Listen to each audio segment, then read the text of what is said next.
nga qengji që theret, që ditën tjetër për të dielën, të gjitha të brëndshmet e qengjit, i bëjnë si supë me të gjitha këto erëzat, me majdanoz, me lakra të vogla, është një supë shumë e shishme. Dhe kjo është pjatë që duhet grënë të shtunën në mbrëmje.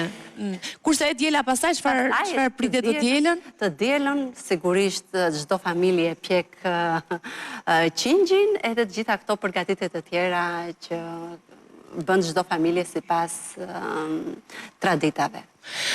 Unë uroj që ti të kalosh bukur për Pashkë dhe uroj të gjithë ata që do ta festojnë Pashkën, po unë them që ne shqiptarët i festojmë gjithmonë festat e njëri tjetrit sepse janë shumë të bukura të gjitha. Bruzin, sot domethënë këtë javë janë Pashkë. Ishte festa e Bajramit, pa diskutim shumë e madhe për besimtarët musliman, kështu që të gjithë i festojmë të gjitha dhe është kaq bukur që kemi kaq shumë festa, kemi edhe ditë pushimi me atë rast.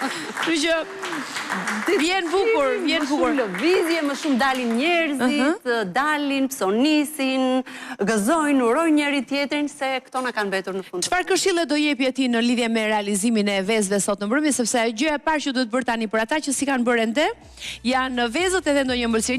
Një këshill të vogël që mos i vjen direkt, domethënë duhet i lënë jashtë të paktën një natë, mos i marrin nga frigoriferi. Natën tani s'kemi ku ta gjejmë, për shembull, kemi në frigorifer, si t'ja bëjmë? Ti lëm ta ambientojmë me temperaturën e ambientit pak, një orë. Le të ngrojnë pak me pak ujë të vakët dhe pastaj ti vendosin, se po i vendosin direkt nga frigoriferi, ato do krisen.